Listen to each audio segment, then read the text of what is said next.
Hi guys, welcome back to this fantastic book, The Chocolate Touch. Oh my goodness, John Midas has quite good luck lately, it seems. Everything that he eats tastes like chocolate. What a treat for this guy, especially since chocolate is his most favorite thing in the whole wide world. Everything tastes like chocolate. What could go wrong? Let's see. Let's go to chapter 4. Let's see how fantastic his life is. Page 45. John had the bad habit of chewing things when he was thinking hard. This morning he had several things to think about. What had made the toothpaste taste like chocolate? What had made the orange juice taste like chocolate? What had made the bacon and egg taste like chocolate? What had made the toast and the butter and the marmalade taste like chocolate? Each one of these things had felt the way it had always felt before. The toothpaste had been soft and pasty. The bacon had been hot, crisp, and oily.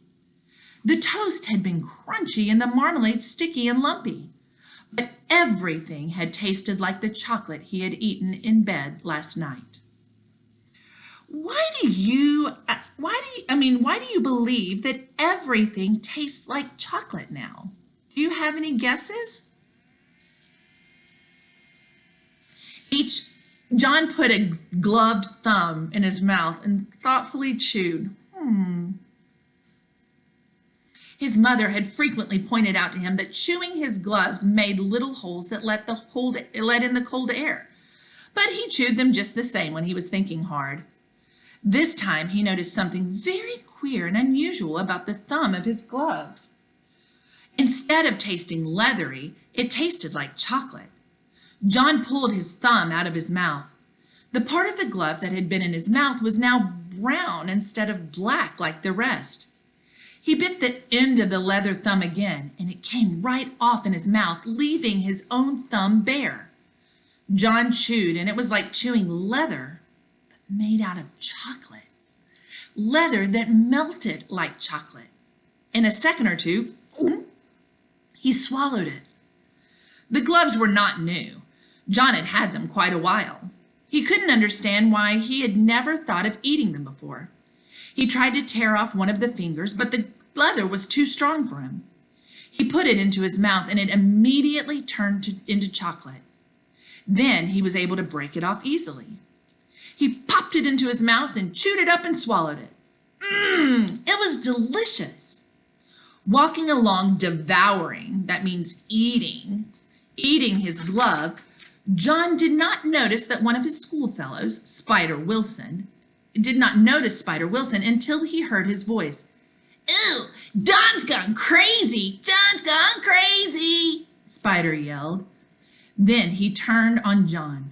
"Don't they feed you where you live?" he sneered. Spider was in the grade just above John's, and he was the meanest and slyest boy in the whole school. John gulped down a large piece of the second glove's palm and looked pleased. "What's the matter?" Spider demanded. "Do your people make you eat leather?" This is special leather," John replied.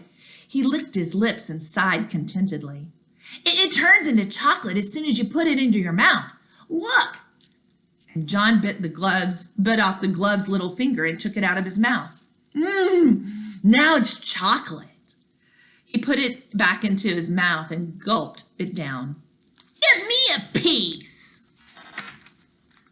"Well, why should I?" John wanted to know. "They're my gloves." "Hand over a piece," Spider said. "Do I eat your gloves?" John asked reasonably with a mouthful of chocolate. "Why should you eat mine?" "Those aren't real gloves," Spider said. "Whenever one person has candy, he has to share it with the others. That's the club rule." "What club?" John asked. Never mind what club," Spider said, "but you better let me have some of that chocolate." Without waiting any longer, Spider snatched what was left of the second glove. John was too surprised to resist, and he didn't want to anyhow. He had a feeling that he'd had enough chocolate for a while. He was getting a bit thirsty. What do you predict will happen when Spider Wilson takes a bite of the glove?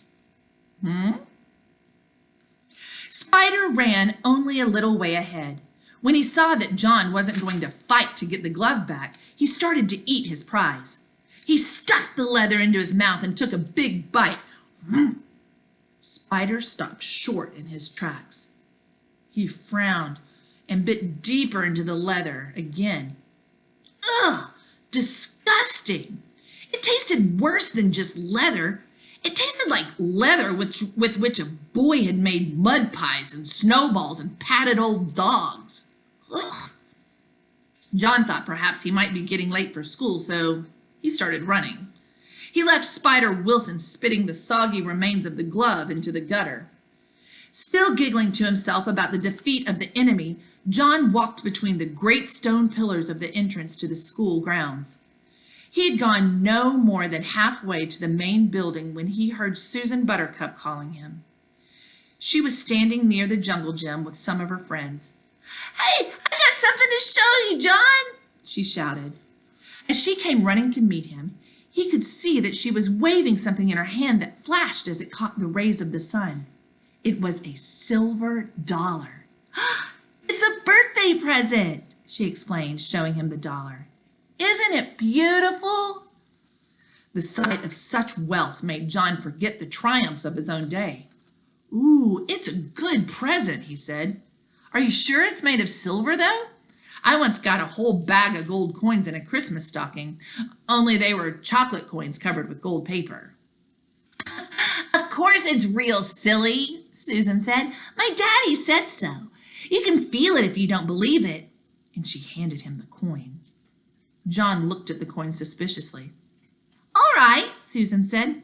"Bite it if you think it isn't real. Go on, bite it." John felt rather silly. "Well, I can see that it's real now," he said. "I don't have to bite it." "But I want you to," Susan insisted. "You weren't sure. Well, make sure. That's what they always do on television. When a cowboy wants to make sure a dollar's real, he bites it." What do you predict is going to happen next when John bites the coin? John put the dollar about halfway into his mouth and reluctantly bit it. His teeth went right through the coin. The part that had passed between his lips was hard but sweet chocolate. Susan could hardly believe her eyes. She had given John a complete circle of silver. He sadly handed back a crescent. John didn't know what to say. Susan couldn't speak. Tears trickled down her cheeks like rain down a window pane. She looked at the piece of dollar in her hand. And she looked up at John, whose face was red with embarrassment. "John Midas," Susan blurted out at last. "I hate you." She turned and ran away before John could think of anything else to say. Oh my goodness, guys. This chocolate thing's getting out of hand. He's just ruined Susan Buttercup's best present ever. Oh man, I don't know if this is such great luck after all. We probably ought to read another chapter. What do you say? See you over there, guys. Happy reading.